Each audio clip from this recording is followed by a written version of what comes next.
Órale! Bienvenidos and welcome to the Familia FFB Podcast. This is your host, Jorge Martin, and let's go mile high, familia. Let's go mile high to Denver Broncos country. And joining us, hey, you know what? We got our amigo Troy Renck. He's got so many jobs right now. He doesn't know what to do with them, but I don't know when he sleeps.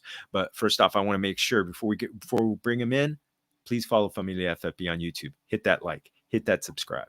And one other thing, when you go to Underdog Fantasy, you do that first deposit, Familia, promo code Familia. Get those best ball drafts going. You might even be drafting with me. So let's go.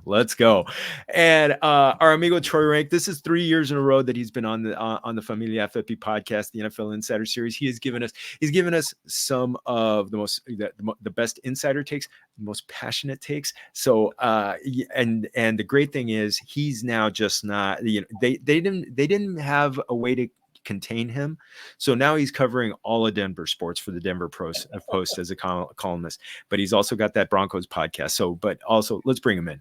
Troy, mi amigo, welcome, thank you for joining us. Always a pleasure, my friend. Or I can't I haven't done a lot of these podcasts this month. I told you off air because my schedule is unpredictable now, which I love, but it prevents me from being able to do them. But I would never miss a chance to do yours, my friend. Well, hey, you know what? I'm glad. I would have done this at midnight if you would have wanted to. If you wanted to. So I'm glad we didn't have to. It's still sunshine outside, so it's a good thing. But you know what? It's I don't know if sunny days are happening here now, and but it's a new day in Broncos country. Russell Wilson is now in Pittsburgh, and Sean Payton has picked his quarterback. In the first round, Bo Nix. Mi amigo, what, how do you see this kind of working out for us in Broncos country? Yeah, listen, it's been an absolute quarterback carousel since Peyton Manning. So they're staring at, essentially their 14th starting quarterback since Peyton retired. If Bo Nix gets the job, I wouldn't be shocked if Jarrett Stidham started the first couple games. Nix was slightly behind Stidham during the spring practices. But everything that Sean Payton wants in a quarterback, Nix checks those boxes, because most people believe he overdrafted him at 12. That he's really, if you were going to do a talent draft, he's probably a late first round, early second round. So why would he take him? Well, you bring up, names like Drew Brees, and he's not Drew Brees. That's not fair to the kid. Drew Brees is a first ballot Hall of Famer. But the things Bo Nix does, you can see why Sean Payton loved him. He's accurate. He doesn't take sacks. He gets the ball out on time. He's experienced for a college player, 61 college starts. I'm pretty sure he played with Bo Jackson at Auburn and Dan Fouts at Oregon. And the guy was in college forever. So he's 24 years old, so he is ready to come in and play. Like, this isn't a project. This isn't J.J. McCarthy turning 21. This guy played a lot of college football at the highest level, both in the SEC and Pac-12. Watching him in person, he's a little more mobile than I thought. And when he knows where he's going with the ball, he's very accurate. There were times he looked like a rookie, and there are times when I see him at those and I go, man, I can't unsee the Auburn games, but he was so good with Oregon. And I believe that Sean Payton sees enough of the Drew Brees comparison that he can put this kid in position to succeed. The irony is, well, that makes sense to me, and I give Sean Payton the benefit of the doubt with this choice. They have no weapons, Jorge. I mean, you do fantasy football. It's like I tell people all the time, like, Broncos are great. They're this or that. And I'm like, how many Broncos do you have on your fantasy team? Well, that's different. It's because they don't score touchdowns. And that's the issue with Nix is I'm a little worried that if they don't run the ball well, it could get really, really clunky for him. But if they go 6-11 and at the end of the year, he's got 18, 20 touchdowns, 12 picks, but he looks like the guy, that's a win. This is a rebuilding season. Sean Payton will not use that word. He's never going to watch a home improvement show, apparently, but they're rebuilding. That's what this is. And they won't say it, but you don't eat $53 million of the 85 of Russell Wilson this year if you're not rebuilding. They are. But the last point on this, Sean Payton is so much more comfortable this year than a year ago with the players, with the media. He made the joke to me when I asked him about it, like he's not pissing on trees anymore. He doesn't have to mark his territory. Last year, he was consistent. He was an ass to everyone, and I appreciated it. You knew where he was coming from. There was playing no favorites, But this year, it's like he had charisma bypass surgery. The guy's in a good mood. He's answering questions. He's talking about with joy in stuff that doesn't involve New Orleans. So a lot of it, and I'm not blaming Russell, but it's having Russell out of the building. He and Russell did not fit philosophically, and by the end, they didn't fit personally. And it's like that person you're a coworker with, you just don't mesh. Now that person's gone. Sean's in a way better mood. Will that translate to wins? Again, I was telling someone this today at an event I was at. It's like a college coach that needs a couple more recruiting classes. He's established a culture. They have a great coaching staff. For me, it's simple. They just don't have enough talent. If they were in the NFC, I'd have a little more optimism. They just don't have enough talent, Jorge, right now to take a big step forward. But if Bo Nix shows he's an effective quarterback and you leave the season with that, which is possible, that's a win for them, for me. Whether that's 6-11, 5-12, it doesn't matter if he looks like he's the guy. If they go 5-12 and he has 18 picks and 5 touchdowns, now you're talking about 3rd pick overall. Are they drafting another quarterback? Then it could be absolute chaos. Oh yeah, we can't. Oh, I'm hoping that Sean Payton can work his magic, because one of the guys that did show up last year, you talked about touchdowns. Courtland Sutton scored 10 touchdowns last year on only 90 targets, which was kind of amazing. He was such a contested catch, and he was one of the players that had some highlight reel grabs. How does his game kind of fit in with what Bo Nix is doing? Well, you would think, and again, the hard part is he basically did a quasi holdout. He didn't report to any of the voluntary workouts, and when he finally showed up for the mandatory workout in June, he didn't do anything. He stretched, dropped a couple passes, and then checked out. But he wasn't going to really participate because he's dealing with his contract. He wants to get paid, but and I've written this, he deserves praise. He doesn't deserve a raise. He's not Waddle. He's not St. Brown. He's not, Deontay. He's none of those guys. He's a good receiver on a really bad offense. But he saw Jerry Jeudy get paid in Cleveland. And so, yeah, he wants to get paid, but they're holding firm. And I think that at some point, maybe you can guarantee him a little more money without a contract extension because of his age and where they are as a transitioning team. I can't see them giving him a contract extension. But to your point, Jorge, they need him for Bo Nix because he can be a safety net. He can be the safety blanket. They don't really have a tight end right now. Maybe one develops in Lucas Kroll, but he's a guy. If it's 3rd and 5, you're going to need him on the field. Maybe that's Tim Patrick. We all love Tim Patrick. The guy just absolutely blows fire, his intensity. It's great. He hasn't played in 2 years. Yeah. With an Achilles and an ACL. And at his age, there's not a long list of guys who've come back from that and been effective. And then you look at Marvin Mims, great speed. He didn't do much of the route tree last year. You got Brandon Johnson and you got Troy Franklin, but it's an unproven. I mean, Josh Reynolds could end up being the 2. The kid, not a kid, but the guy they got from Detroit. I think you saw him when he was in LA. He's a nice player. He's a 3 on this team. He could be a 2. But Courtland Sutton figured out what no one else on their receiving corps could figure out last year. When Russell Wilson scrambled, and if he goes right, go right with him. And he figured it out. It's like, I'm going to tether myself to him. So when you watch a lot of those great catches by Courtland, he just figured out when Russell spins out, I'm going with him. Jeudy couldn't figure that out, and no other receiver really figured it out. And Courtland, to his credit, 10 touchdowns. But coming into the year, he had 2 touchdowns in 26 games. So now he's got 12 touchdowns in his last 43 games. So they're standing firm on, hey, this year looks like an anomaly.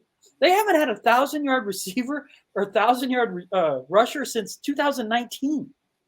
I mean, that feels like a decade ago. So they need Courtland Sutton.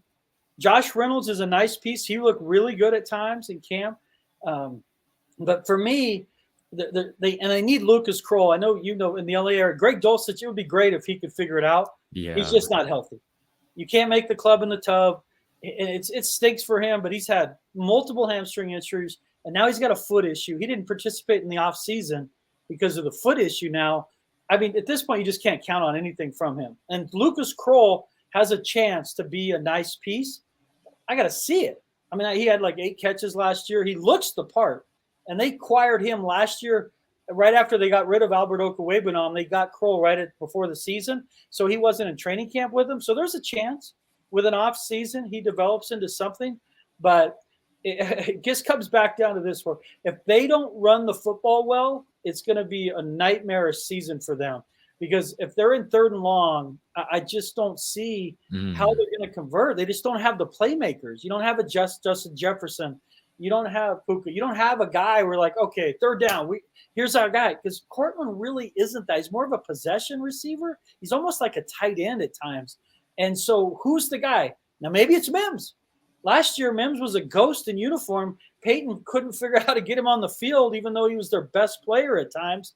So maybe it becomes Mims. He starts taking the top off, and you get guys open underneath. But I'm not going to lie. That's my issue. I love the coaching. I agree with the scheme in so many ways. I just don't know where the offense is going to come from. I hope they surprise me. Maybe it's little Jordan Humphrey. Maybe it's Reynolds. Maybe it's a guy we are not expecting. But they need a couple receivers to pop, or it doesn't matter if it's Stidham, or it doesn't matter if it's Orange is the new black Zach Wilson. It doesn't matter. If they don't have a couple receivers emerge, I just don't understand. I don't see how they're going to score a lot of points. No, it's going to be tough. I was going to ask. Yeah, I mean, you asked. I was going to ask you specifically about Mims and Franklin, but you already nailed it right there. You just gave it. It's almost, it's hard to expect where the targets that Jerry Jeudy left behind are going to go. I don't know if it's hard to expect them all to go to Courtland Sutton or. I think it's going to be a combination of Reynolds and Patrick if Patrick's healthy. Okay. Just got to see. Patrick had a couple of really nice days in their last couple of mandatory practices where he looked like the old Tim, but again, he hasn't made it through the first day of training camp in 2 years. We just got to see it. But I would guess if he's healthy, the targets would tilt toward he and Reynolds. Franklin's a wild card, and I've tried to tell people by being kind, he's behind right now. He's just behind. Mims could be this X factor, but if the only route he runs is just a post pattern, you know what I mean? Like that'll hit once in a while. But he did have their only 100-yard game last year. Yeah. And he was a Pro Bowl punt returner and kick returner, and he's going to be a weapon on kick return. But at some point, I mean, you're talking about, I don't know if you're familiar with Mims' stats, he's arguably the greatest high school receiver of all time, statistically, in Texas at the highest level. Great receiver at Oklahoma. Like this idea, he's just a one route guy, I just can't buy. So I'm hoping he opens the field up, and then somebody else with Courtland and Reynolds or Courtland and Patrick. Now you got something. But again, I don't give them the benefit of the doubt anymore. They just got to show me. I mean, anyone in Broncos country will tell you that. 8 straight years with no playoffs, 7 straight losing seasons. They haven't averaged over 22 points since Peyton Manning retired. Like, you just got to, don't talk about it, just be about it. Oh, man. Well, you already brought up the running backs and the running back room. So many names. I mean, I want to start with Javonte Williams. Year 2 off of his ACL surgery. It was complicated because it was multiple ligament. How is he looking? How is he moving? And kind of, is he the possibility to be kind of like a primary back as opposed to, the Jaleel McLaughlin and Audric Estime working in? Yeah, the variance on him after watching the practices in June went from, at worst, he's going to be splitting time to he could be either the starter or not on the team. That's my concern with him. Like, he's added weight, which I like because he could break tackles again. Because I think I've told you this, like when his rookie year was boom, pow, bang, he was Batman. Mm-hmm. Like, he was just so explosive, and he sought contact. He ran with evil intentions. Last year, he had the same mindset, but he wasn't breaking tackles. So if he's not breaking tackles, he really can't be your every down back. He just can't. And over the last 10 games last year, he averaged 3.2 yards a carry. It just wasn't good enough. But for me, he came back too soon. You know this from covering football. It's different from being healthy and being ready to be productive. Those are two different situations. Was he healthy enough to be back on the field? Yes. Was he ready to be productive on the field? No, it wasn't fair to him. And he got tired. The end of the season, he just was not himself. This offseason, he's bigger, he looks stronger, but he also just didn't. He just, the conditioning, it just looked a little out of sorts. And he's got a month to fix that since they left, essentially 5 weeks. Mm-hmm. But if he comes back in camp and he's knocking heads and he's physical, maybe he's the starter. And I thought Audric Estime was going to compete for that job. I mean, that guy doesn't need Siri to find the end zone. He is an absolute hammer at the goal line. But he had his knee scoped. He shows up at practice. The guys like Cal Ripken at Notre Dame, he shows up at the Broncos, and like 2 days in, he's getting his knee scoped. I'm like, man, what is going on? But he came back at the end. He was on a side field. But because of that injury and the surgery, my expectations for him have been tempered. Because I thought he was going to push to start. Now I'm not sure. And then you got Samaje Perine, who's, for me, is kind of their third down back, their dump down back. He's the safety blanket for Bo Nix or whomever, or Stidham on third down. And then you have these two wild cards in Jaleel McLaughlin, who might be the hardest working guy they've had in the, since Peyton Manning. And I think Blake Watson, the kid from Memphis, who a non-drafted guy, they gave $250,000. So there's a real chance he makes the team. But he and McLaughlin are similar players. Watson's a little sturdier, but he's smaller in height. McLaughlin's a little quicker. I don't know that you can use both of them. I don't know that they both have a role. Maybe it could be a Darren Sproles type role for one of them. But right now, I can't tell you where those carries are going to go. I really can't. I know when they drafted Estime, they saw him as a possible feature back. They were that high on him. But we didn't see him, in all transparency, in the media. We didn't see him because he had his knee scope. So where Javonte Williams, if he comes back and it looks right, maybe he shares the starting role with Estime and Perine's the third down back. And then between McLaughlin and Watson, one of them gets 4 or 5 touches a game. The problem with McLaughlin is every time he came in, they gave him the ball. So it was just a tell. Like, oh, McLaughlin's in the game, he's going to get the ball. So he'd get 5 touches, but every time he got him on 5 plays. And so how do you get him 20 plays in 5 touches? I don't know. I mean, maybe they'll see it in camp and go, can't keep this guy off the field. But their running back room, I can't tell you with any certainty right now who's going to start. And I don't think, and it's very possible, Jorge, whoever starts the opener is not the starter in week 8, and the starter in week 8 is not the starter at the end of the season. Oh, man. I mean, and that's gonna be tough. I mean, because right now, so many of these guys are being drafted. I mean, you mentioned Estime. Estime is a guy I've been getting at the end of drafts, best ball drafts. In the last round, 18th round, and then he got his knee scoped, and I'm like, okay, I'm gonna deviate away from that plan. But I mean, it's not a bad flyer for you though, Jorge, because he might have, let's say, his 500 yards this year. He might have 6 touchdowns. He might have 8 touchdowns. I mean, Javonte only had 3 last year. This kid at the goal line, he might be that, how Zeke Elliott these last couple of years. Maybe he becomes that guy. That's a hard role as a rookie that, okay, he's coming in every 3rd and 1, 4th and 1, and on the goal line.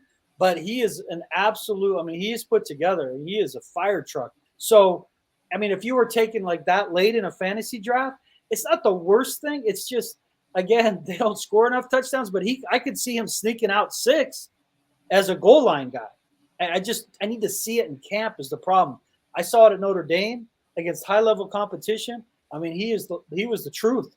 I haven't seen it with my own eyes at the pro level. You got about 30 seconds on the offensive line? Yeah, go. You got longer. I got that thing I had to do. I got pushed back. So you have more. Oh, okay. The offensive line it has been something that you've harped on a lot the last few years. How's it shaping up? Yeah, listen, as a run blocking unit, they should be really good. You got McGlinchey at right tackle. You got Quinn Miners is their best offensive lineman for me at right guard. You got a new center, whether that could be any number of guys. Lloyd Cushenberry left to the Titans, but they're going to be starting a new center regardless.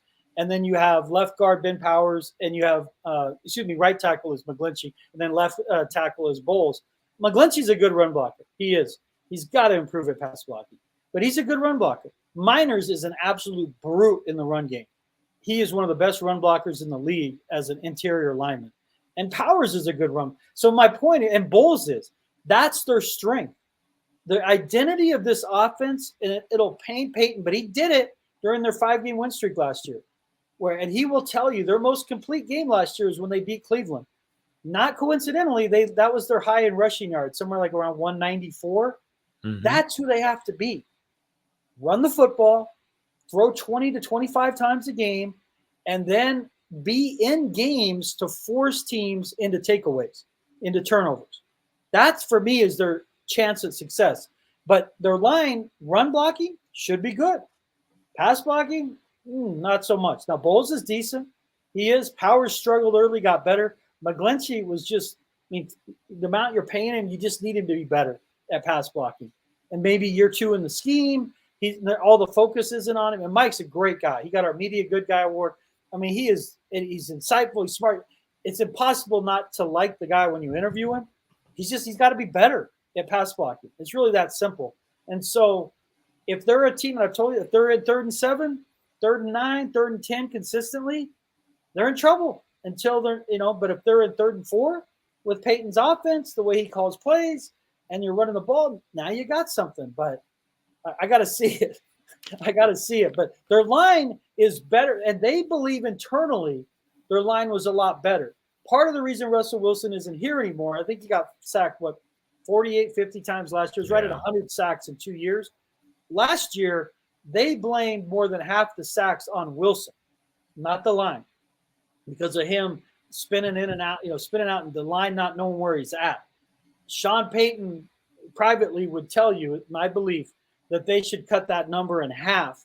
If the quarterback knows the play, read the defense, get the ball out on time, that sack number should go way down. And so that should take some pressure off the line, because the line last year at times got a bad rap. They were better than they were playing. We just look at the sacks. Oh, they're terrible. They weren't terrible. There was definitely times it was Wilson, but they got to get better. But they haven't had an identity on offense in literally since 8 years since Peyton left, Peyton Manning. The offensive identity, if we're talking at the end of the year or this time next year, if it was a run-based, physical team, backbone of the team, then I'm saying they surprised some people and they won 8 or 9 games. That's where they've got to go. They've got to lean on this line to establish the toughness and the identity of the team offensively. And I just don't know if Peyton can help himself. It's just not who he is. He'll run the ball, but I can't tell you I've ever found a team he's coached as a head coach where they've been defined by running the ball. But he's never had a young quarterback either.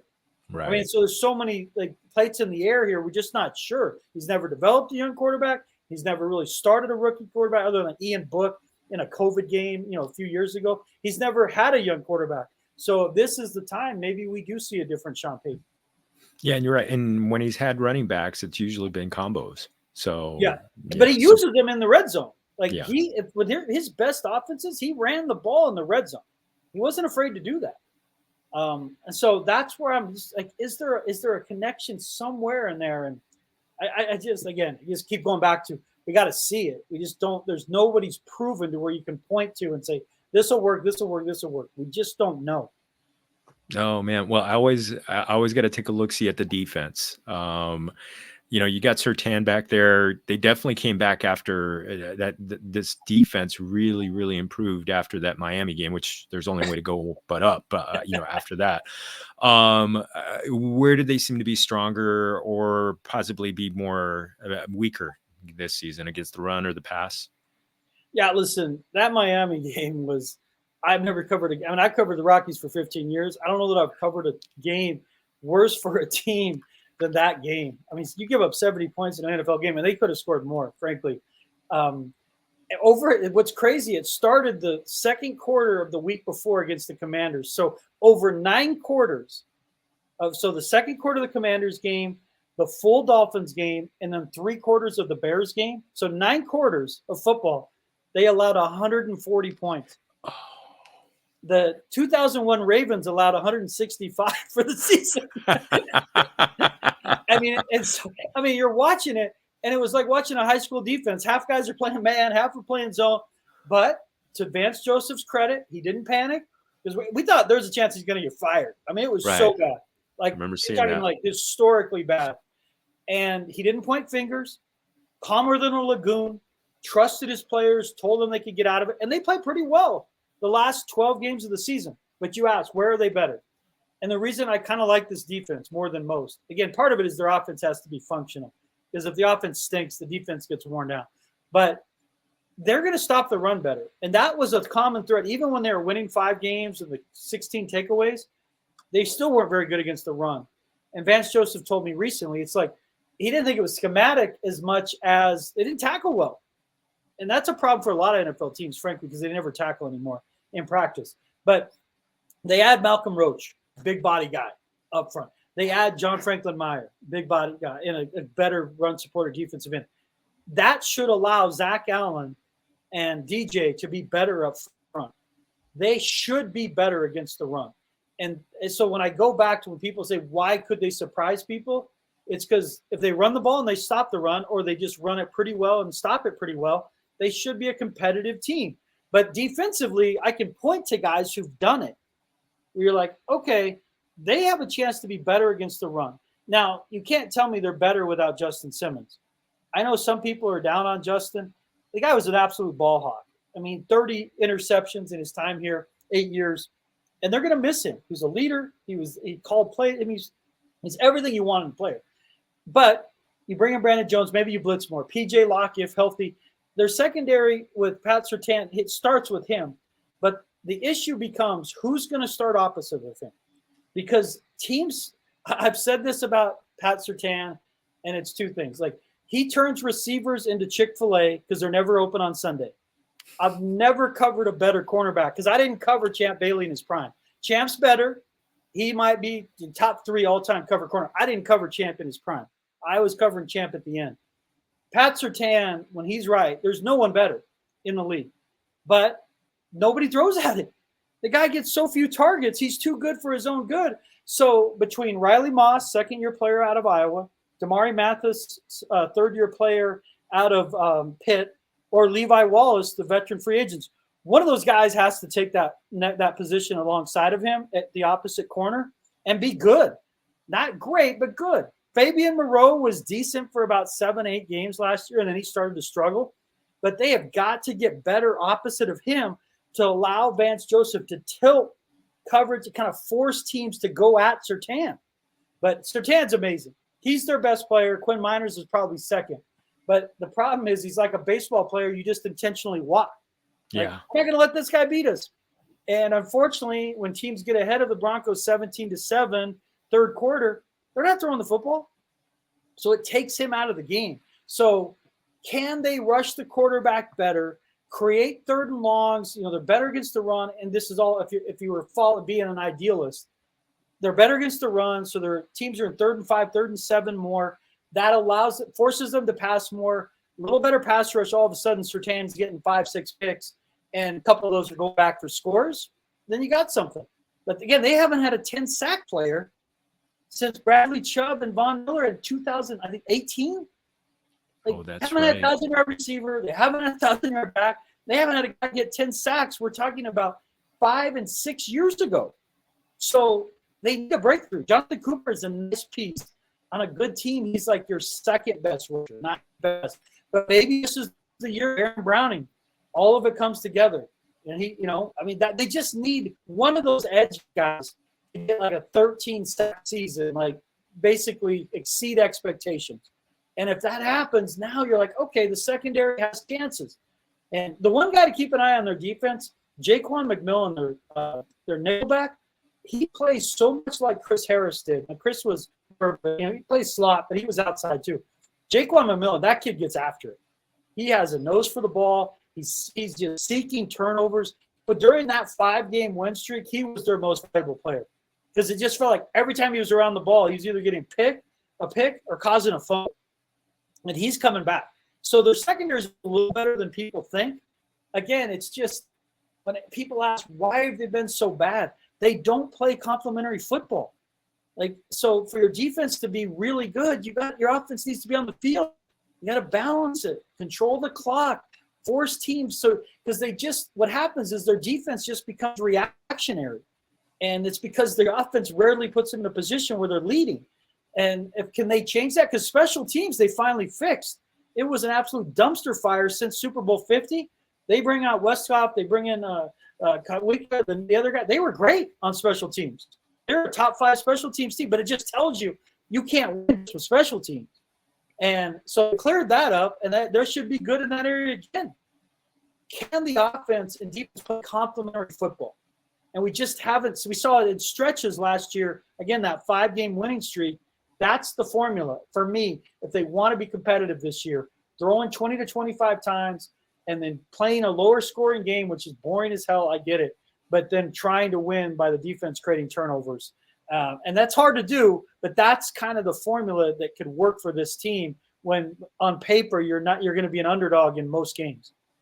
Oh man. Oh man. You know what? You always get me fired up, mi amigo. You always get me fired up. I didn't need any caffeine this afternoon, this evening to get me going. I may have trouble going to sleep after this one. So, okay, I'm not going to let you go without giving me a Mexican food take. It could be something from that you've experienced on the road or something, a new discovery recently. Please, I'll give you the floor. I don't know the name of the restaurant. I should, but there's a restaurant what's more of a market that we've come into knowing over the last several months with the homemade tortillas. And they make this jalapeno hot sauce, a red jalapeno hot sauce that is absolutely delightful. But then I had an early birthday present, and my wife had ordered me these pickles. I got my Carolina Reaper pickles that then I can go with this hot sauce. And so I've got Carolina Reaper pickles. I've already finished most of the jar in a day and a half, and with this jalapeno hot sauce. But yeah, again, if you're ever in Pueblo, nachos is the place. I grew up, I've told you, on Mexican food. Yeah. And La Mariposa here in Longmont, they moved to a new location. I don't like their food as well as Santiago's. It's good, but they have a new location that's fantastic. But there's a new place, I think it's Rosa Cantina, that my wife are going to try that's getting rave reviews as a Mexican restaurant, a higher-end Mexican restaurant, which is a little bit oxymoronic for Longmont. But we're going to try that soon. But my latest foray into Mexican food were these homemade tortillas that are just fabulous. It's like the place in Old Town, San Diego, that restaurant. Oh, right there, yes. where they're making them in the window. I can't think of the name of the restaurant. They taste like that. It's the only ones I've ever had that taste like those from Old Town, San Diego. And then this jalapeno red sauce, fantastic. It's I wish it was a little thicker because I eat it with chips. But it's so good, and it's just hot enough to be delightful, but not hot enough to make me miserable. The Carolina Reaper pickles are right on the number of too hot. So, but my next thing is to find jalapeno pickles, because these Reaper pickles are great, but I want the jalapeno taste from the pepper. And so we'll see. But I'm able to eat hot food again. For a while I couldn't. Now I'm back eating to just absolute fire. I'm just going to have a fire hose next to me instead of a glass of water. I love it. I get so many takes out of this for you. This is awesome, Troy, mi amigo. Thank you. Muchas gracias. As always, just absolutely delightful. Please pump anything you got coming up. Well, I just wrote a story tonight on Alex Singleton, Broncos linebacker, that it's kind of a fun story on just what he represents. So I will be writing a lot of Broncos starting during camp, but you can find me on Twitter. It's right there at Troy Renck. But I'm covering a lot of Nuggets right now because of their slow off season. But you'll see me on Broncos coverage in my Broncos podcast. Like you, I'm taking a page out of your playback, Corey. My podcast, the plan is before Broncos training camp, I'm taking it to YouTube. So, and then I moved radio stations to Mile High Sports, in part because that's the company I've done my podcast through. Nate Lundy, who's fantastic. We're going to move the podcast to YouTube, and the plan is to have that up and ready when Broncos camp starts. Oh man, that's awesome. Well, if you ever need somebody to talk a little fantasy right before the season when it's draft season, you're my guy. You just let me know. I'm more than happy to return the favor. Mi amigo. Thank you so much. Thank you. Como siempre, un gran placer, mi amigo. And Familia, that's all she wrote for this one. So another fire episode, almost as fiery as the jalapeno sauce that Troy's been taking in. So, and by the way, nothing like homemade tortillas, corn or flour, either way. These are flour. They're so good. Flour did you have a little bit of the essence of the flour, of the actual flour on it? That's when they're perfect. Oh, that's home. I'm back in my grandmother's house where my grandfather, my abuelito, would make them. So, and I keep them low fat by adding butter and honey. I'm trying to create a quasi sopapilla. That's actually the best way to have them. For me, it's just butter. Just put butter on the tortilla and that's it. So, oh man. So Familia, once again, you know what? Troy's going to be on YouTube.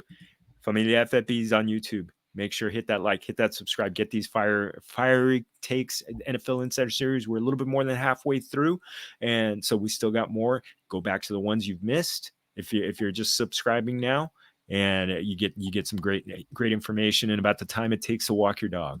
And also Underdog Fantasy, use that promo code Familia.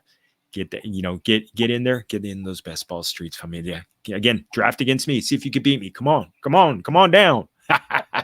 Again, I'm Jorge Martin 17. Muchas gracias to our invitado, Troy. And remember, todos somos familia. Salud.